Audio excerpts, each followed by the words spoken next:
Hello and welcome everyone to the long-awaited episode where I talk about my humble beginnings and how I arrived to where I am today. We'll start by grabbing a piece of paper. Alright, you want just a regular piece of paper, and then you fold it down like this. Alright, you remember how you used to fold those gliders? Do this, do some other stuff. Anyways, then you fold the big tall tip all the way to the bottom here. Fold that nicely. Okay. Then you want to fold this in to create yourself a nice little square with a line diagonally down here. So you fold along that line, okay? Now you have yourself a nice triangle. And you'll notice that on this side you got the fluffy, kind of sharp bits, and on this side you got the kind of, folded, tougher paper. Alright?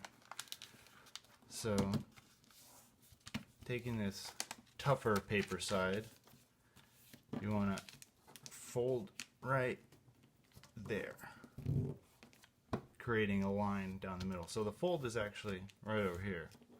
Fold it like that. Boom. And you take this triangle, fold that all the way over. Alright. And flip this whole thing. Fold that all the way over again. And then this, you tuck right into there. And now you're looking at this and you're thinking, okay, what the hell did he have me make? Well, it's actually the coolest thing ever. You only need 9 more, and then you can go terrorize your neighborhood. Anyways, that's not what we're here to talk about. We're here to discuss different things, more interesting things. But, seriously, make 10 of those. You won't regret it. Alrighty, so I guess what I'll do is I'll just kind of doodle here as I'm talking to you. I wrote down the questions that you guys posted in the comments on my Living the Dream post. And so I guess what I will start off with is I officially committed to uploading daily, or pretty much daily content back in January of 2017. I started uploading my art to Instagram in 2016, but didn't really get much traction. I was posting just different things like small watercolor pieces, just different fantasy drawings, orcs, space marines, things like that. A lot of post-nuclear Fallout kind of inspired stuff. And it wasn't getting much traction, so I didn't really have much hope for myself in the way of making a living as an artist, uploading to Instagram, until one fateful day in late December of 2016. I think it was like right after Christmas, that sweet spot between Xmas and New Year's, like December 27th or something. Anyway, not important. So I drew a little skeleton guy. It looked very similar to what I'm drawing now. It was a little reaper face, kind of like this. And a little rocks glass in front of him right here. I think something in it. I'm just sitting at a bar. This was probably blacked in. And I wrote a caption, "Alone at last."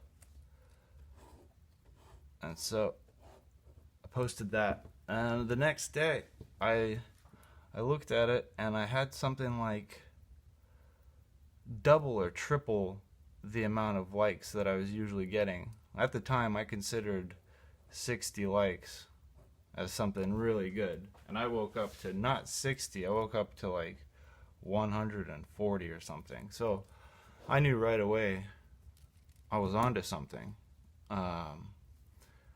And so I tried it again. I drew a little skeleton guy, and he had two ladies next to him, two skeletal ladies, but they had fleshy bodies, so they had boobs and stuff, and I think they might have had hair.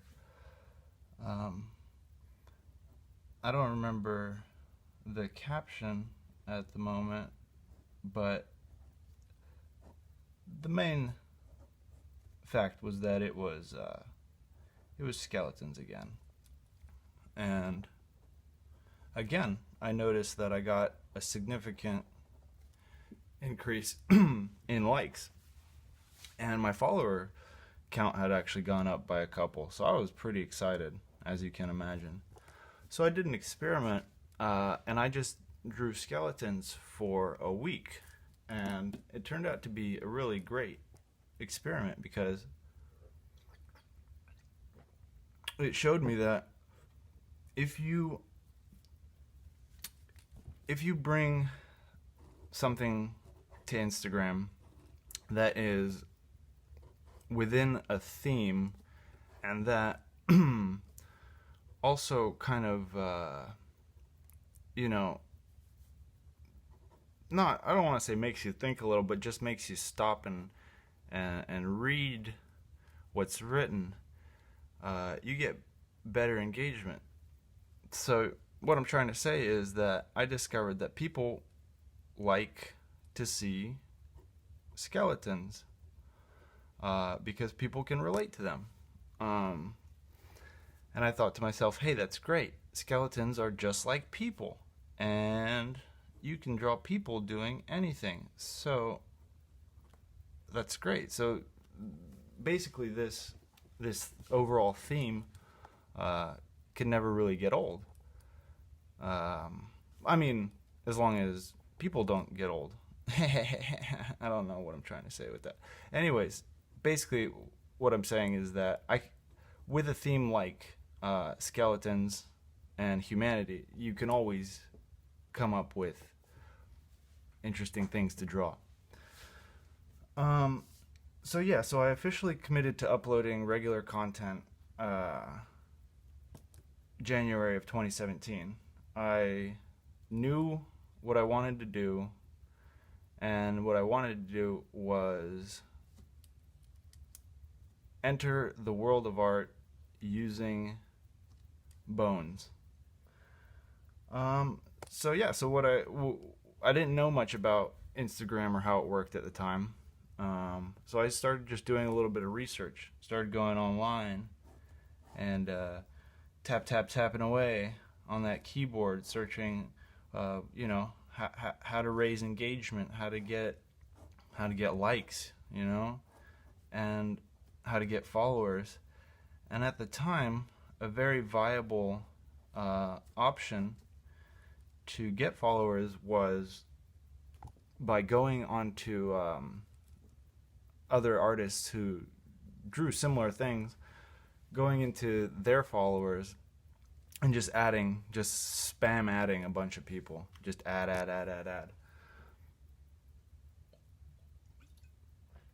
And I would get through, a few hundred a day until Instagram would block me. And I would stay blocked for maybe 24 hours, maybe 12 hours. Instagram was a lot more lenient, I feel like, even just a few years ago with that kind of spammy behavior. And so I was very spammy like that, just forcing my work onto people. Um, Probably for a good 5 or 6 months. Um, I don't remember. I think I got up to about 20,000 or 26,000 around followers when I stopped. And I stopped because I noticed that I was actually just getting really good engagement from just posting regularly. I had already been doing it for, I say, 5, 6 months, so I had my little snowball of engagement was getting bigger and bigger and bigger. And what I mean by snowball of engagement is a lot of social media works, I think, on this same principle. Is when you first start, your engagement is small. You just have your page, your engagement, whatever, your views, it's all very small.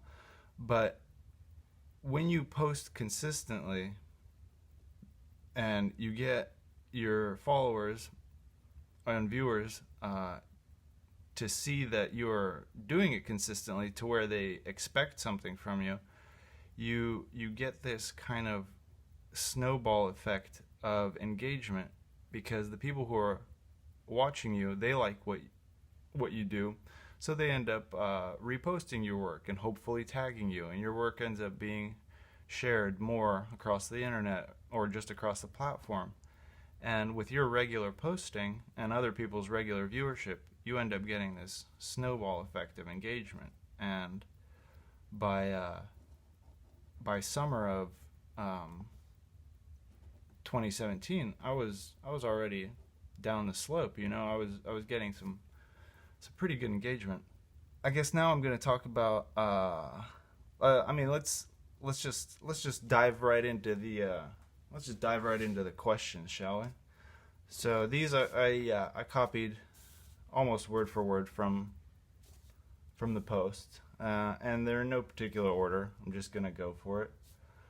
First question: do you ever get bored drawing in the same style / using the same theme? The simple answer is no. And the reason for that is, like I said earlier, the possibilities and the potential for different ideas and different images to emerge within the theme of I guess you could say death and humans or humanity, or just the human anatomy or the human condition. It's such a broad theme that I've never really sat down and been like, oh, I'm bored with this. There have been times where I've been challenged, and it's been I don't want to say frustrating, but sometimes, actually, I do want to say frustrating. It's sometimes it's a little frustrating, just trying to come up with anything, regardless of the theme. And I guess that could just be referred to as a creative block. The thing is, I don't feel like the theme, or this theme of skeletons or death, is that limiting. I feel like I could draw anything and have it fit into this theme, I guess is what I'm saying. But it's a good question. I guess what gets me about it is, if you get bored drawing, then you shouldn't be drawing, because you shouldn't get bored doing what you love. I mean, that's just my personal opinion. And I love drawing. I love just sitting here, even doodling these stupid little things and talking to you guys and gals.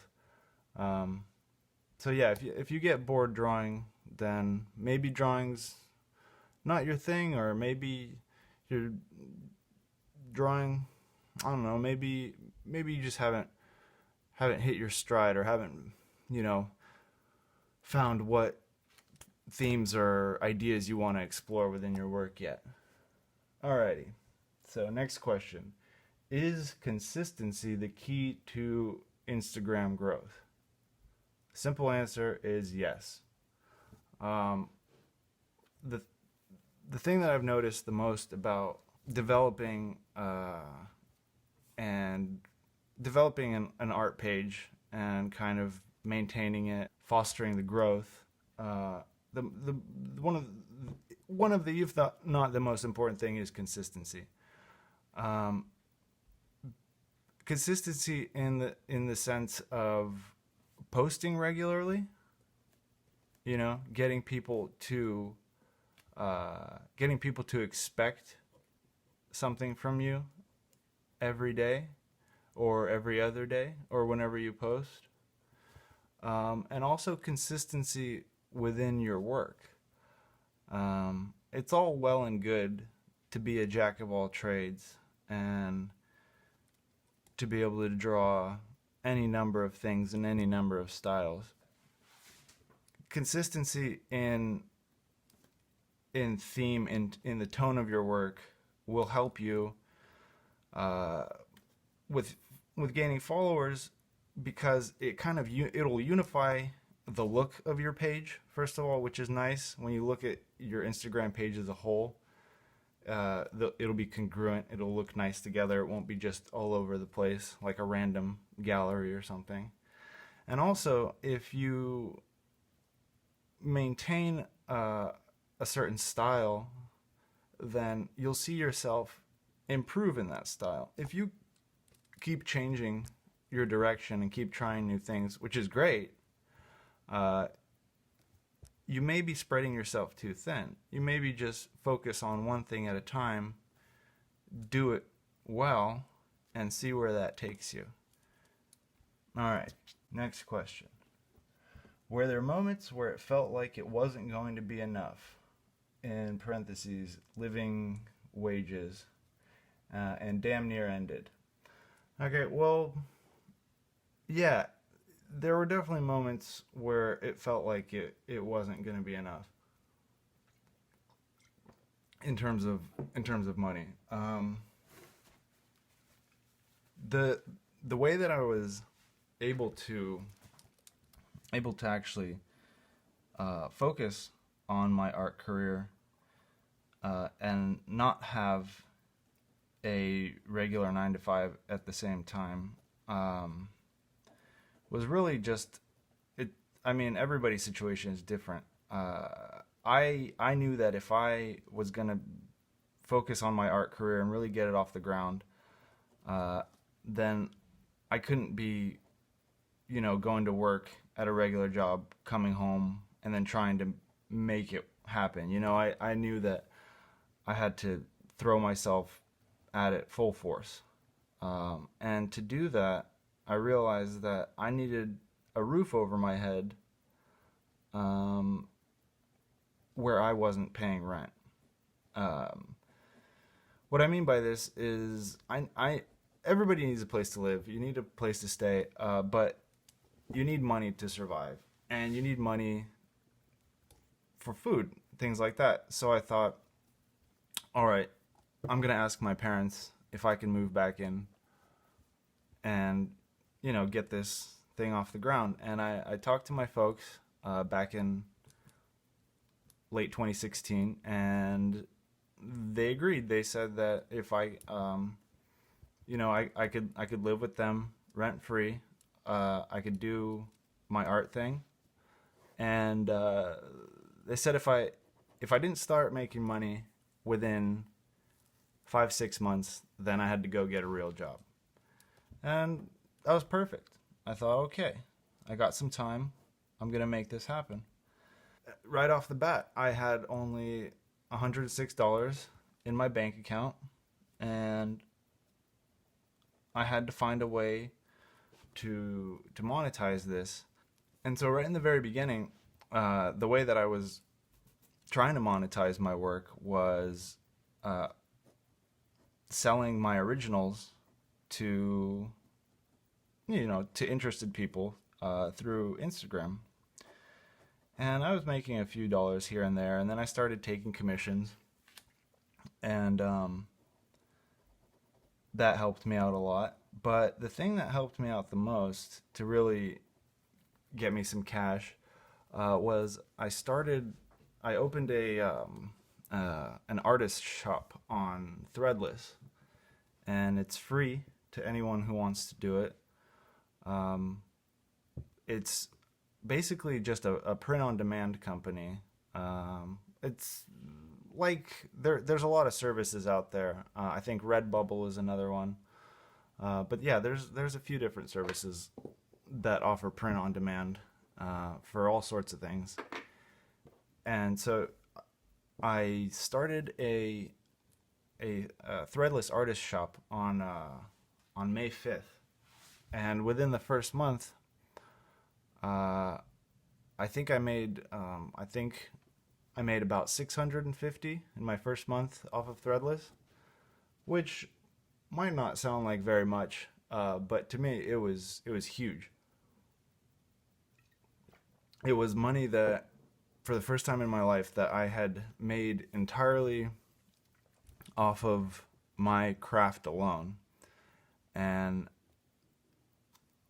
it was a substantial amount. I mean, I'd made money here and there, like selling an original for 50 or 60 bucks, or doing a commission for 50 or 60 bucks, but nothing like this, not this kind of chunk of change all at once. And it felt great to know that it was just me and my doodles that had made me that money.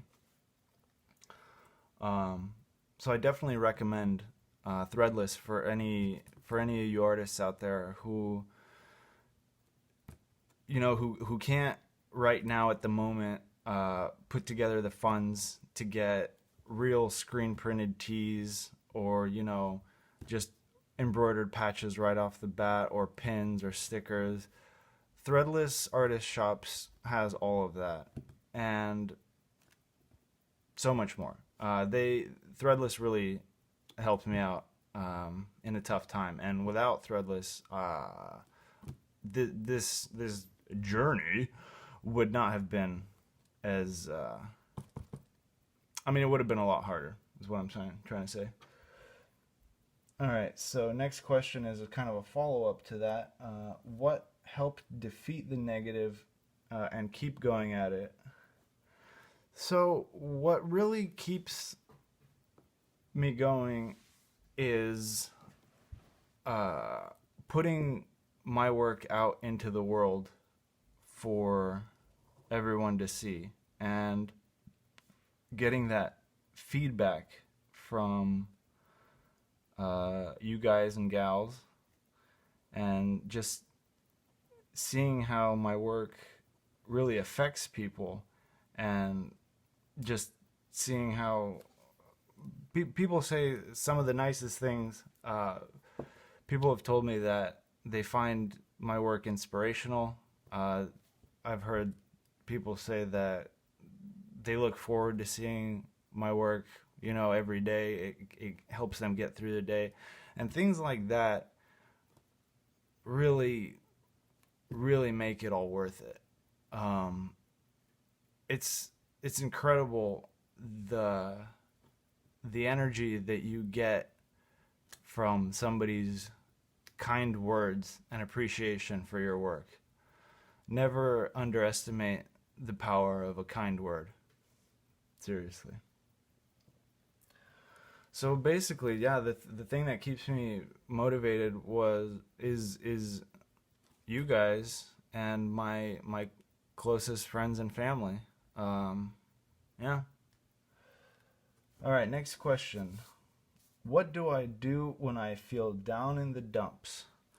What do I do when I feel down in the dumps? Well, I have a lot of things that I like to do. I have a lot of hobbies. Um, Besides drawing, I guess drawing is not really a hobby anymore. It's more of a career, I guess. But yeah, like for example, if I'm feeling down in the dumps and I want to cheer myself up, I'll play a video game. Couple good ones for that. I mean, Minecraft.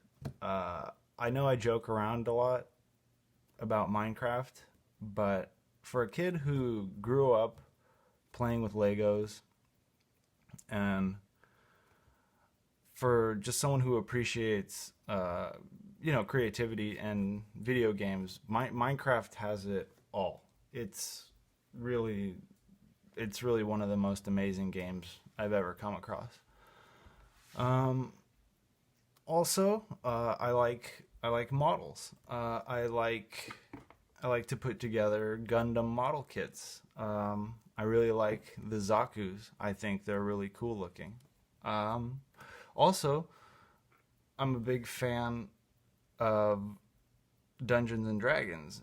I've never I've never played it, um, but I'm a big fan. I have the books and I read them, and I read the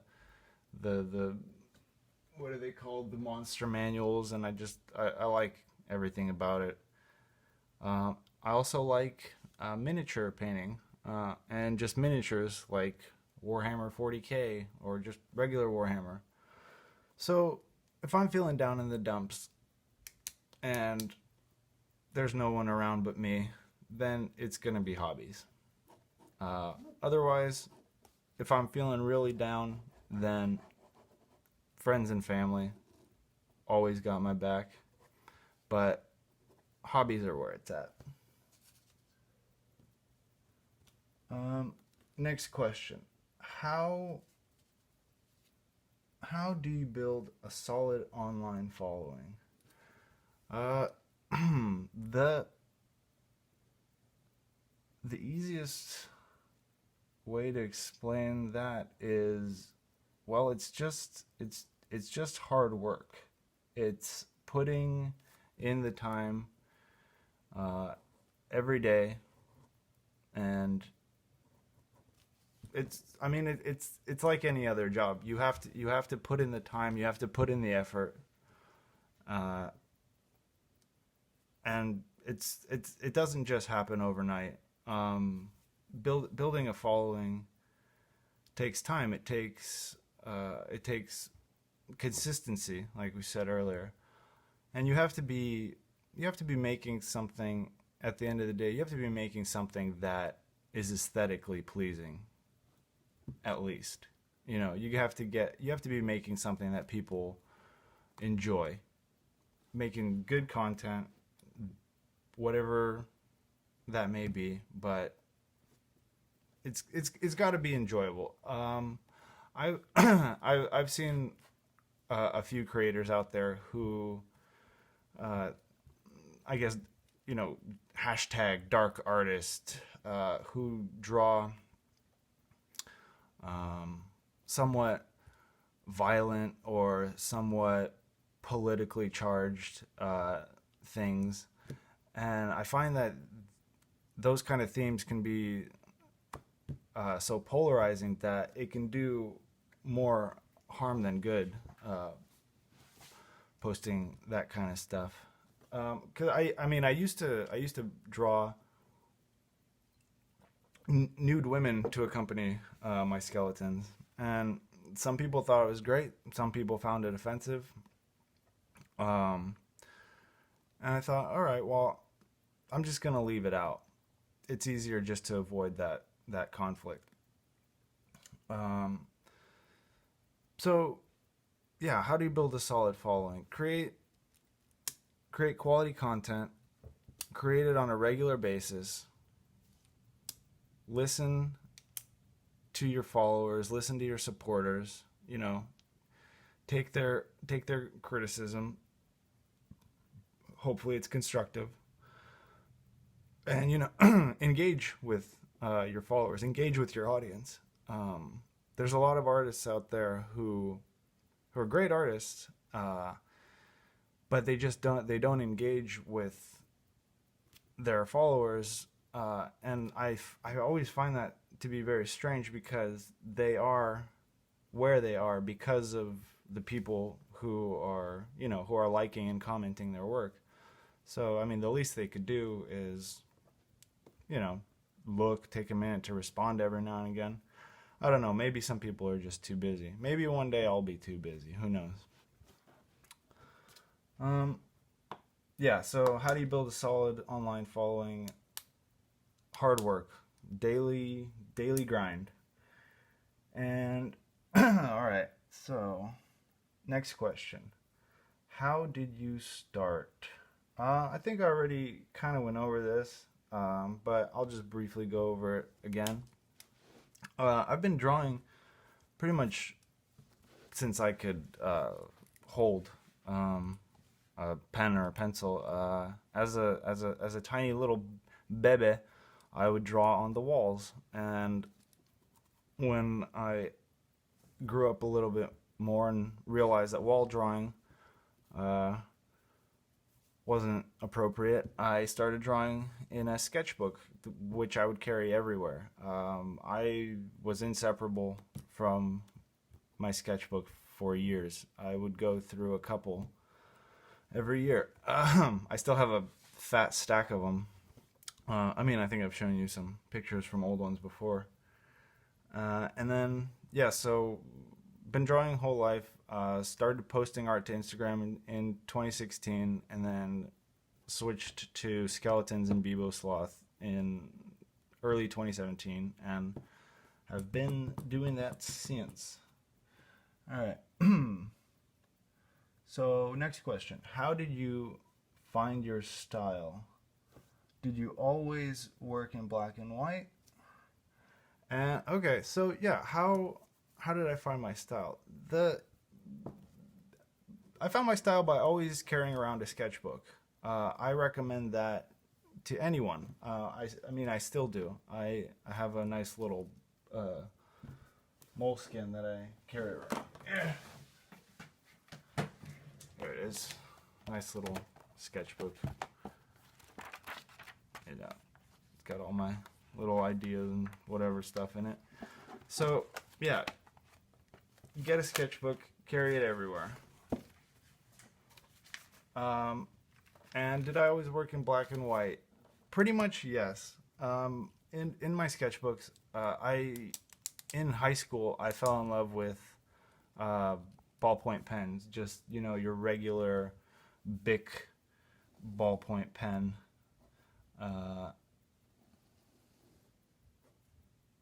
I think what inspired me to start drawing with ballpoint pen was this website. I think it's called conceptart.org or something like that.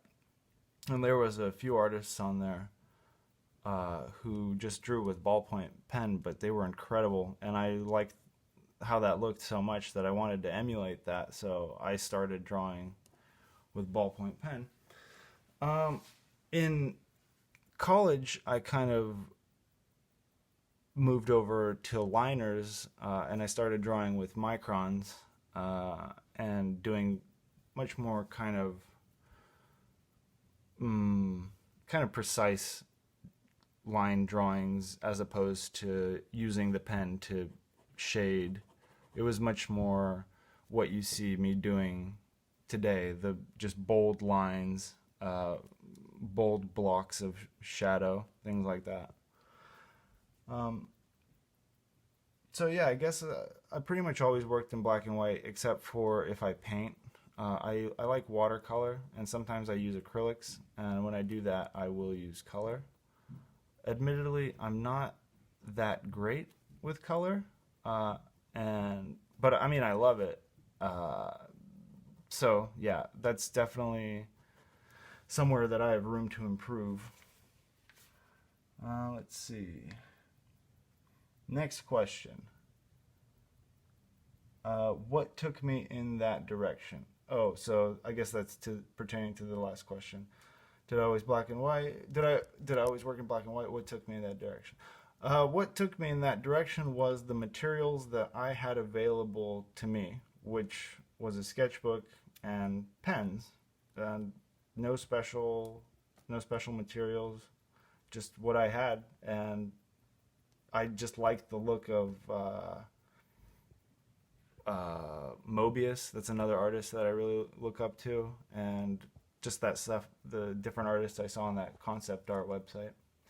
I was also really inspired by Magic the Gathering cards. I started collecting Magic the Gathering when I was in elementary school, and I had at least a few hundred cards by the time I even learned to play. I didn't collect the cards for the game. I just collected them because I liked the pictures. All right, next question.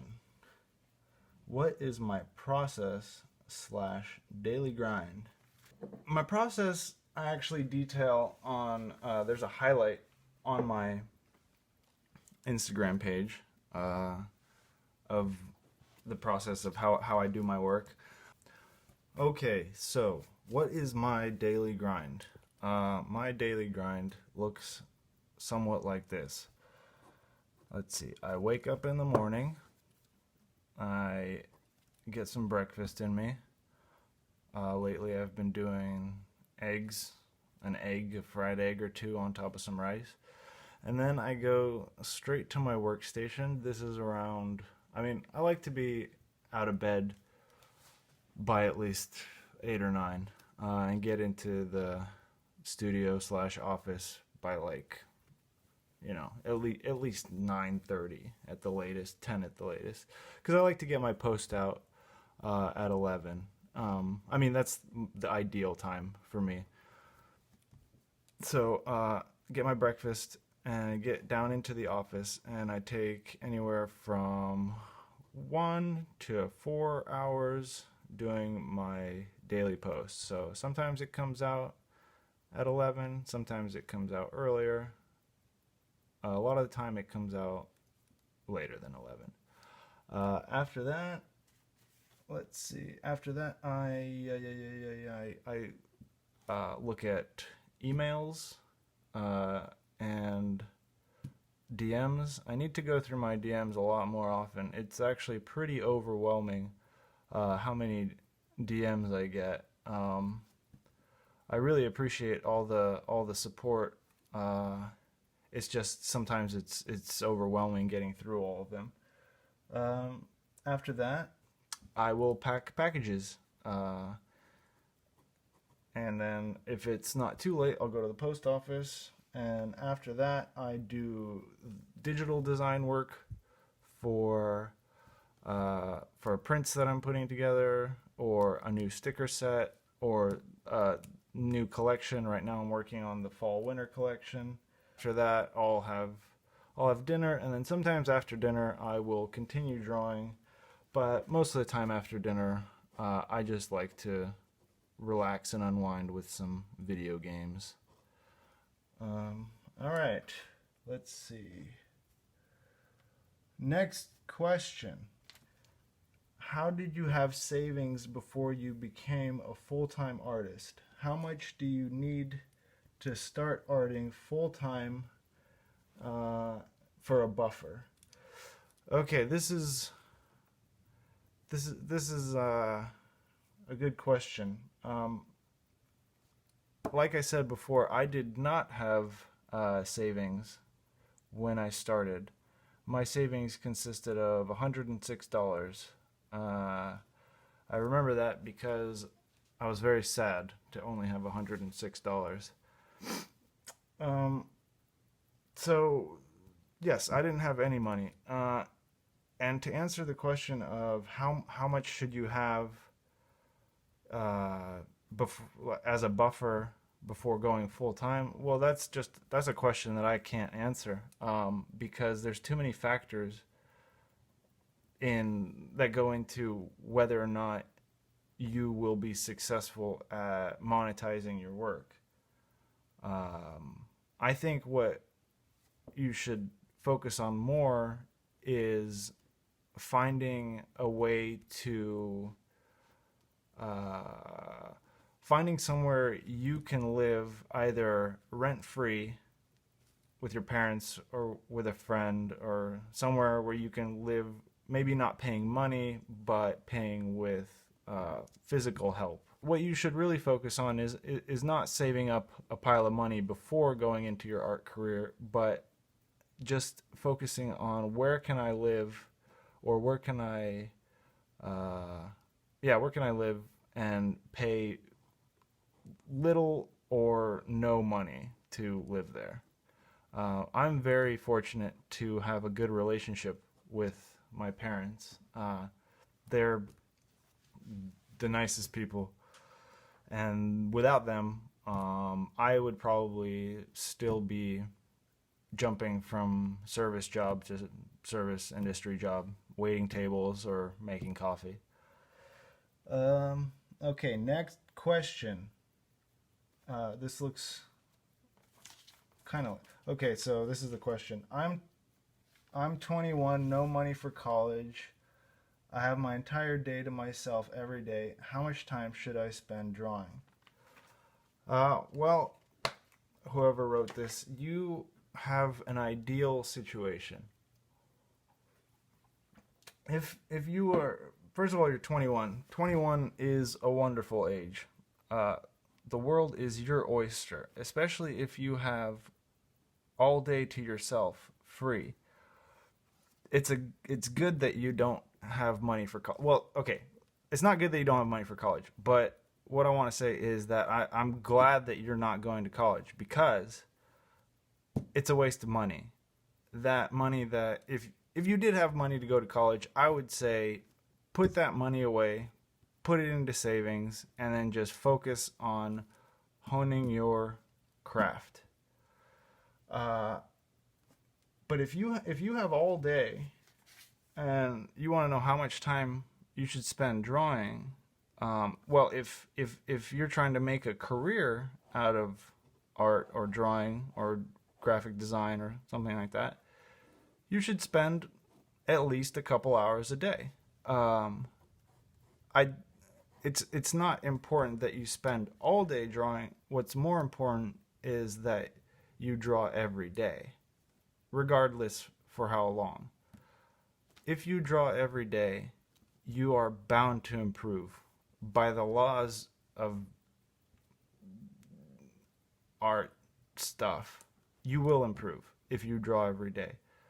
That's the thing about drawing, is if you miss even one day, you can feel it. You can feel it when you start drawing the next day.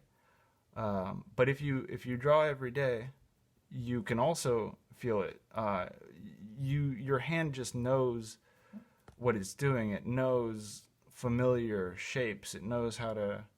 In my case, I know how to draw a skull without looking at it, and the proportions, well, if I'm trying, will be fairly all right. And that only comes from drawing, every day. So, 21-year-old, you should draw every day for at least a few hours a day. If you can do more than that, by all means. The more, the better. Next question. When you first started your art account, what sort of hurdles did you face, and how did you push through that? Okay, well, again, the number one hurdle I faced, hurdles kind of look like little, that's a hurdle. Anyway, the hurdle that I faced, number one hurdle, was money.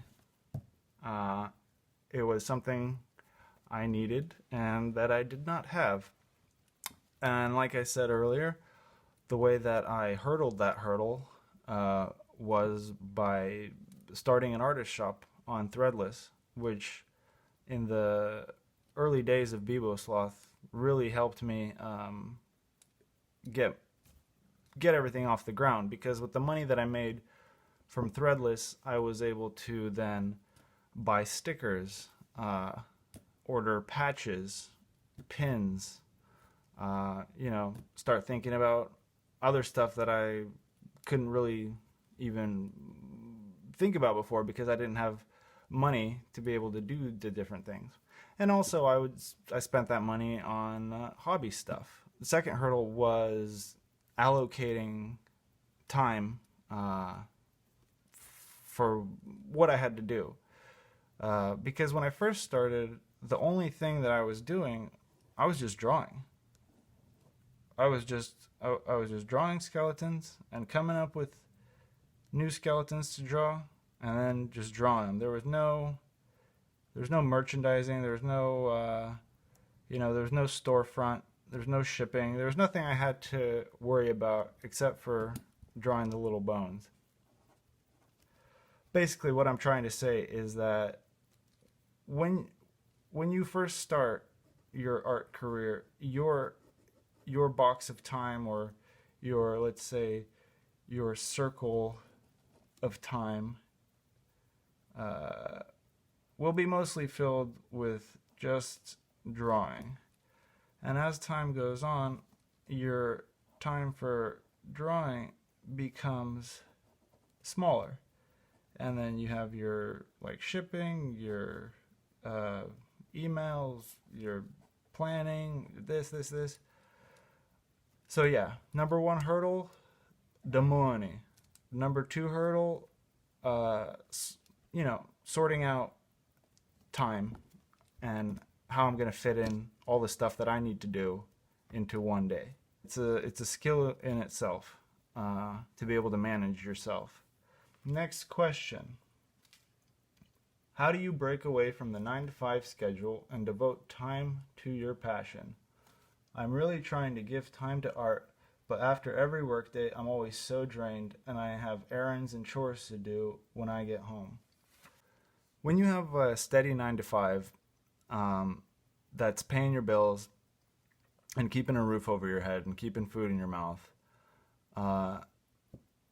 it's hard to allocate your remaining energy into something that you're passionate about and that you also want to turn into a career.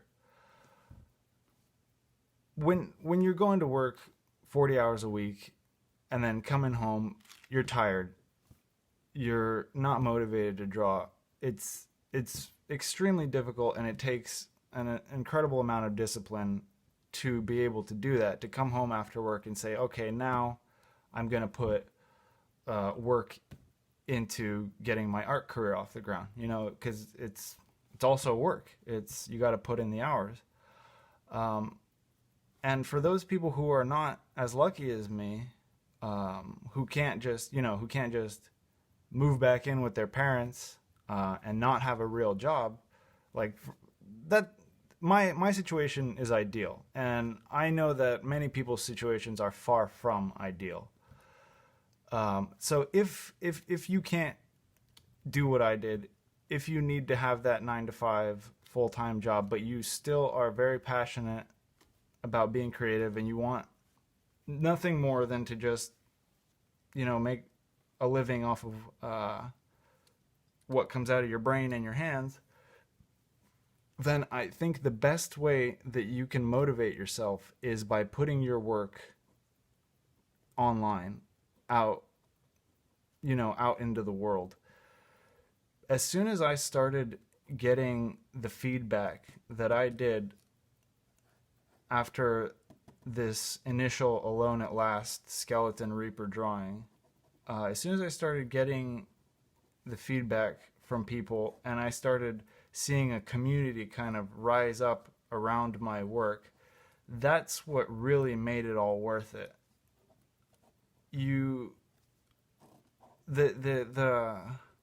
Like I said, never underestimate the power of a kind word, because not even a kind word, but even just a word at all. The fact that people were paying attention to what I was doing, and that people liked what I was doing, was the best motivation that I could possibly get. So yeah, if if you need that motivation and you don't know where to get it, one really great place is just that you gotta bite the bullet. If you're scared of showing people your work, you can't be. You gotta get over that. Put it online, whether it be start a YouTube channel or start an Instagram page, or just start putting your work out there. Start shoving it in people's faces. Show people that you're creative, that what you do is worth something. And if that's true, then you will see a reaction from people and you will see feedback. And I guarantee that feedback and that community that kind of builds up around your work, or what you do, that makes it all worth it. It sounds super cheesy, but it's super true. Next question, and looks like the last question. How to surf on waves of likes?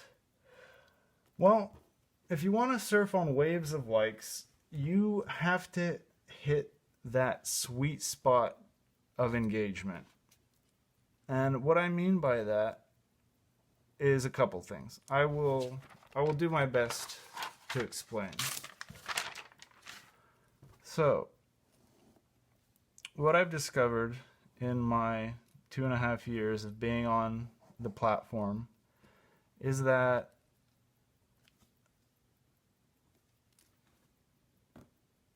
what you want to do with a post is you want to engage, right? And what better way to get somebody to stop and engage with your work than by adding a caption?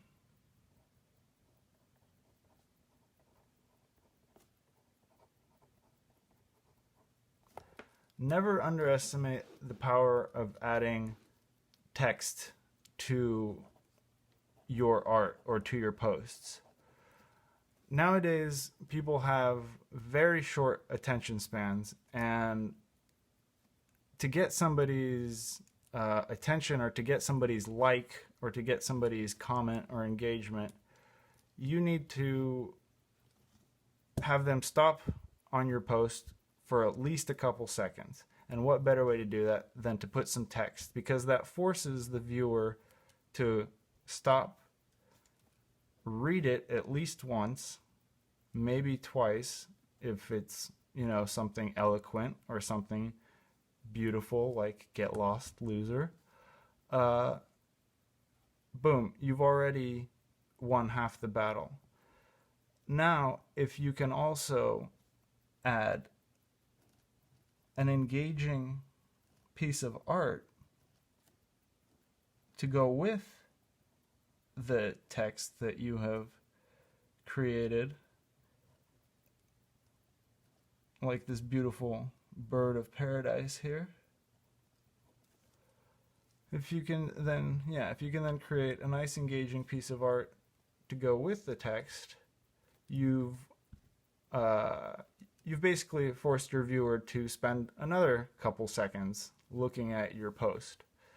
So you bait them in with the text, and then you get the nice picture there, and then hopefully by the time it's all sunk in, the text plus the beautiful image, hopefully they'll give you a like.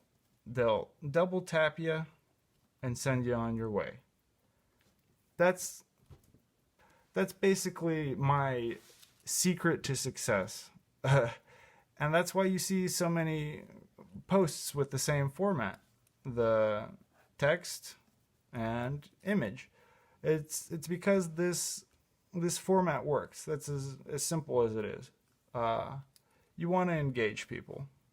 So what better way than having somebody read something? Boom.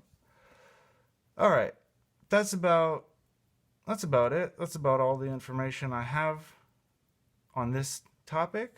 If you have any more questions, just comment below, and I mean, I'll be making more of these videos.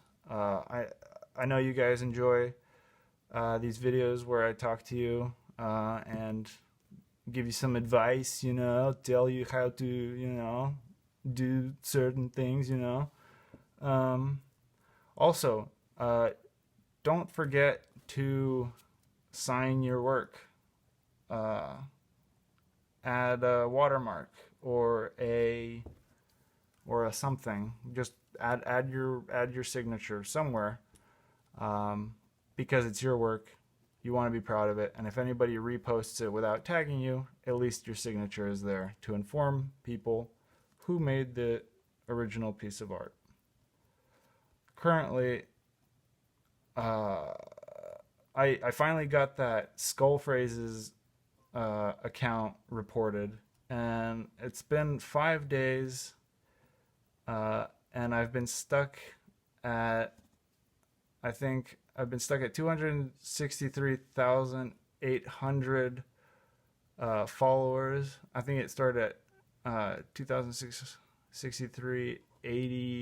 860 something, and it's been going down by about 15 to 20 followers a day. So my account right now is for some reason like frozen and invisible. I don't show up in the explore page, and I'm not getting followers, but thanks to my amazing audience, I'm still getting likes on my posts, and I'm still getting views on my stories, and you guys and gals are still commenting, which makes me oh so happy. It helps more than you know. So yeah, I hope the information that I've shared with you today is something that can help you. Again, if you can think of any other questions you want me to answer, just comment below. So yeah, please tell your friends to follow me on Instagram and on YouTube, because I hope to make more quality content for all y'all, because I love y'all and thank y'all very much. Thank you.